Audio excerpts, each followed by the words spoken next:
পরম শান্তি। আজ আমরা এখানে সমবেত হয়েছি এমন এক বিষয় নিয়ে আলোচনা করতে, প্রত্যেকের জীবনের সবচেয়ে বড় সত্য, অথচ আমরা সবচেয়ে বেশি একেই এড়িয়ে চলি। আমরা প্রতিনিয়ত জীবনের বাইরে সমাধান খুঁজছি। আমরা ভাবি টাকা পয়সা, গাড়ি বাড়ি, ভালো চাকুরি বা সমাজ আমাদের জীবনের সব সমস্যার সমাধান করে দেবে। কিন্তু সত্যি কি তাই? এক মুহূর্ত বুক ভরে শ্বাস নিয়ে নিজের ভেতরের দিকে তাকিয়ে দেখুন তো, আমরা কি সত্যিই শান্তিতে আছি? আমাদের বুদ্ধির অভাব কোথায় জানেন? আমরা সবসময় সমাধান খোঁজার অভিনয় করি, কিন্তু আসলে তা নয়। আমরা সমস্যাকে আঁকড়ে ধরতে চাই এবং ধরতে ভালোবাসি। আমরা নিজেদের চারপাশে একটা অদৃশ্য খাঁচা তৈরি করে রেখেছি। এই খাঁচার নাম হচ্ছে চেতনার বন্ধন। আমাদের বিশ্বাস, আমাদের পুরনো সংস্কার, আমাদের সমাজ থেকে পাওয়া ধারণা এবং আমাদের এই বিশাল অহংকার, এগুলোই হলো সেই বন্ধনের উপাদান। আমরা মুখে বলি আমরা মুক্ত হতে চাই, আমরা শান্তি চাই, কিন্তু যখনই সেই খাঁচার দরজা খুলে দেওয়ার কথা আসে, আমরা অজানা ভয়ে পিছিয়ে যাই। আজকের এই আলোচনায় কোনো তাত্ত্বিক কথা হবে না। আজ আমরা আমাদের ভেতরের সেই পরম সত্যকে উন্মোচন করার চেষ্টা করব, যা আমাদের এই চেতনার বন্ধন থেকে মুক্তি দিতে পারে। আমাদের মন এক অদ্ভুত কারখানা। এর কাজই হলো সারাদিন নানান রকম অশান্তি আর জটিলতা তৈরি করা। খেয়াল করে দেখবেন, জীবন যখন খুব সহজভাবে চলতে থাকে তখন আমাদের মন একঘেয়েমি অনুভব করে। আমাদের মন তখন অতীতের কোনো পুরনো দুঃখের স্মৃতি টেনে আনে, না হলে ভবিষ্যৎ নিয়ে এমন এক কাল্পনিক ভয়ের জন্ম দেয় যার কোনো বাস্তব অস্তিত্বই নেই। আমরা বর্তমানের এই চমৎকার মুহূর্তটিকে উপভোগ করতেই পারি না, কারণ আমাদের মন সবসময় অতীতের অনুশোচনা আর ভবিষ্যতের দুশ্চিন্তার মধ্যে দুলতে থাকে। এই যে প্রতিনিয়ত মনের দাসত্ব করা, এটাই হলো চেতনার প্রথম বন্ধন। যেখানে আমাদের মনকে হাতিয়ার হিসেবে ব্যবহার করার কথা ছিল, সেখানে দুর্ভাগ্যবশত আজ মন আমাদের নিয়ন্ত্রণ করছে।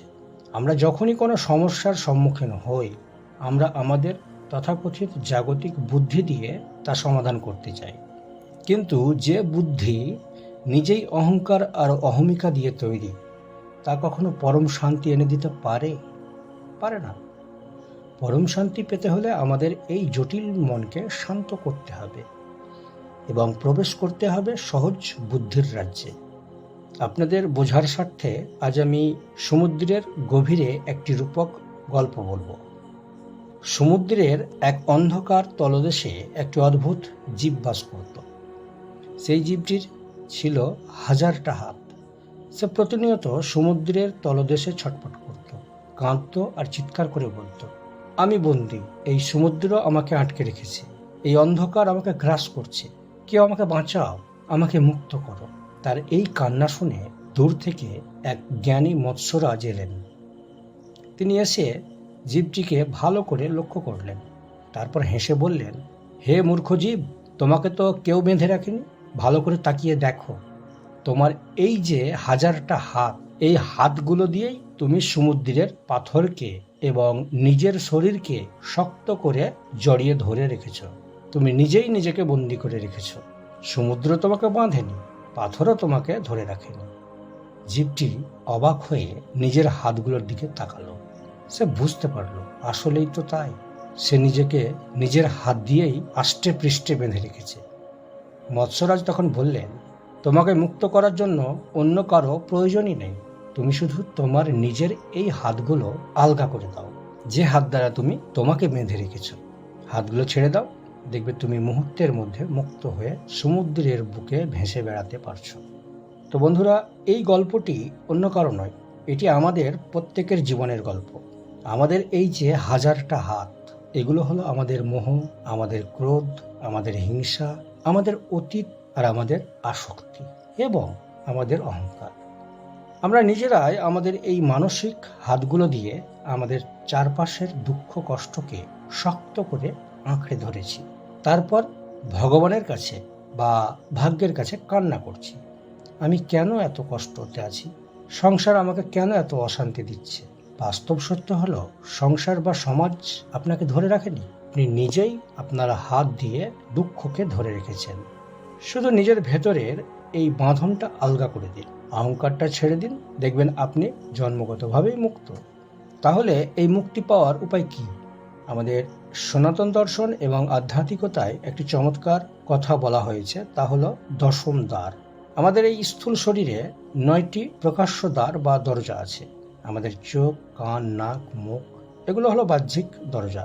এই 9টি দরজা দিয়ে আমরা কেবল বাইরের জগৎকেই দেখতে পাই, বাইরের শব্দ শুনতে পাই এবং বাইরের রূপ, রস, গন্ধ আস্বাদন করি। কিন্তু এই 9টি দ্বার দিয়ে কখনো ভেতরের পরমাত্মাকে স্পর্শ করা যায় না। ভেতরের সেই অনন্ত জগৎকে দেখতে হলে আমাদের উন্মুক্ত করতে হবে দশম দ্বার বা দশম দুয়ারকে।